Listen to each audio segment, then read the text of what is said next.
But number 3 and 4 are the biggest parts about all of this. The reason Nolan Smith is flying up the draft boards is because of this right here.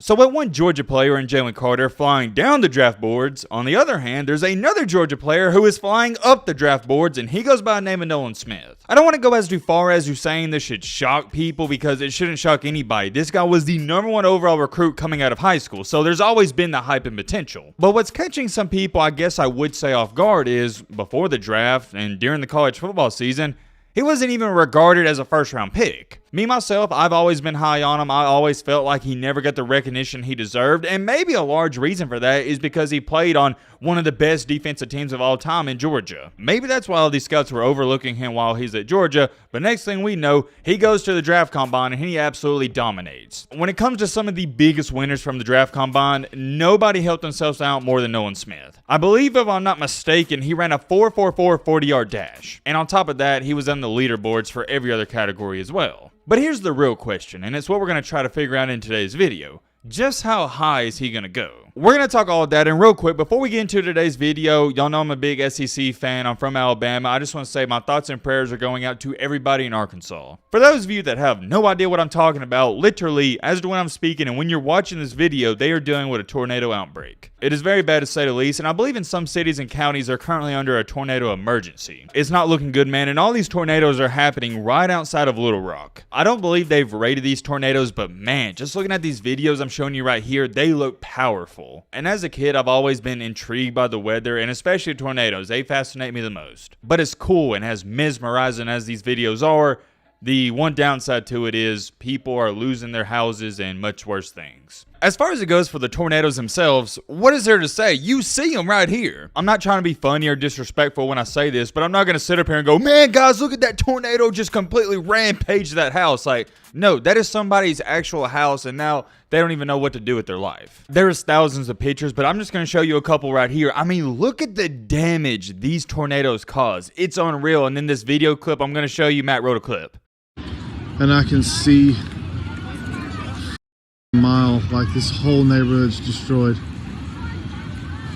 Man, I know I've already said it, but I'm going to say it again. My thoughts and prayers go out to everybody in Little Rock, Arkansas. In that video clip and all this damage, it reminds me of April 27, 2011. If you're from the state of Alabama, more specifically northern Alabama, you remember April 27th. And for the people that aren't from the Midwest or Southeast, I know y'all can't relate to tornadoes, but it's something you think could never happen to you and your family, and then next thing you know, it happens. Yeah, we see tornadoes all the time, but we don't think for a second that could actually happen to us. And I'm going to tell you, as a person who went through that outbreak in northern Alabama in 2011, when it happens to you, it shakes up your entire world. I mean, it is just straight up chaos, and it's another reminder that our problems that we think we have on an everyday basis, they're nothing. For example, I was kind of mad this morning because a package I ordered a couple days ago wound up getting canceled. I wasn't too upset about it, but you get my point. Here I am, I'm going, dang man, I can't believe my package got canceled. Meanwhile, people are losing their houses. It sucks, it really does. If we have anybody from Little Rock, Arkansas, or from the state,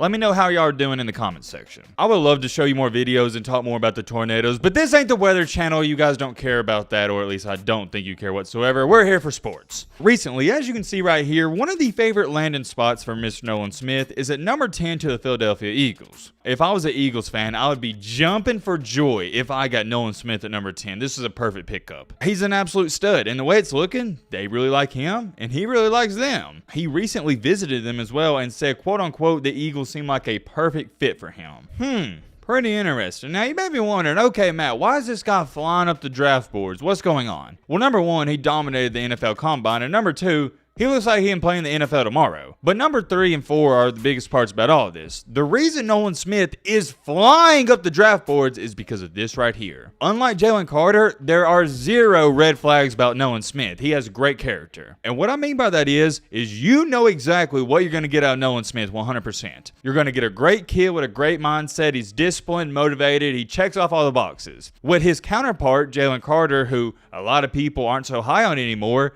He's got red flags everywhere. You don't know what you're going to get. He even had a pro day where he showed up unprepared and he was lazy and overweight. With Nolan Smith, that would never happen in a million years. I guarantee it. But reason number 4 as to why he's flying up the draft boards, and it may be the most important one out of them all, is this guy. It's almost, I'm going to say, and I'm going to guarantee and promise this, he will not be a bust. At bare minimum, he's going to be an average or slightly above average NFL player. And when I'm selecting in the first round, or the Eagles at number 10 in the top 10, that's what I want. I want a guy with a huge upside and a very small downside. Best case scenario, Nolan Smith is an all-time generational type of linebacker like a Ray Lewis. Worst case scenario, yeah, he's a decent linebacker who plays in the NFL for 8 to 10 years. But also check this out. Nobody brings this up. When comparing his sack rate to Will Anderson and all the other draft prospects, he ranks ahead of them. His run stop rate is 16.3%. That is 3.3% higher than Will Anderson Jr. His sack rate, 3.3%. That's 0.3% higher than Will Anderson Jr. And his pressure rate is 16.3. That is 0.6 less than Will Anderson Jr. But still, all these numbers you see right here, he's leading everybody else he's compared to. So not only does Nolan Smith look really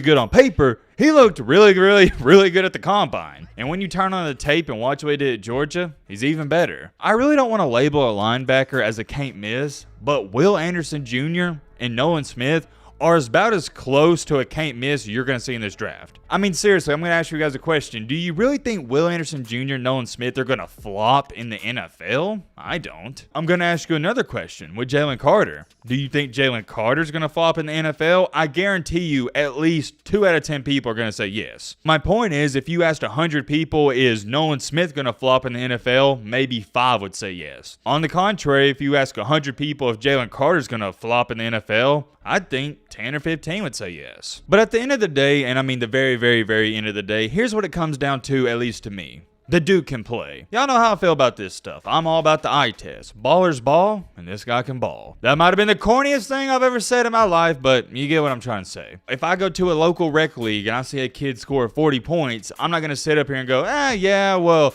let's see what he does on paper. Let's see his analytics. No, if a guy drops 40 points in a basketball game, the dude can ball. That's what I'm getting to when I say ballers ball. Don't overcomplicate this. Don't look at all the stats and analytics. Even though the stats and analytics tell you he's one of the best prospects, look at what he does on film. And I think what's happened recently is, yeah, he always looked good on film, but he never really put up great numbers. Now with him putting up great numbers in this most recent season at Georgia and at the NFL Combine, it's turning heads. I am very curious though. Let me know in the comment section, how high do you think this guy's going to go? Linebackers, you never know. They could fall in the draft. I'm going to say at lowest he goes either 23 or 24. And at highest, I would say at the highest he would go is around number 7 to the Raiders. Because as you can see right here, they got the Raiders taking Jalen Carter, but recently we've already talked about this. They've taken him off the board, so maybe they go after another Georgia player. That's how I'm feeling on that, but if he does fall at number 10 and he's still on the board, I think the Eagles are going to snatch him up, and why wouldn't you? Let's say the Eagles don't take him. I would see the Jets making a run for him too, and if not the Jets, probably either the Patriots or the Green Bay Packers. The Patriots love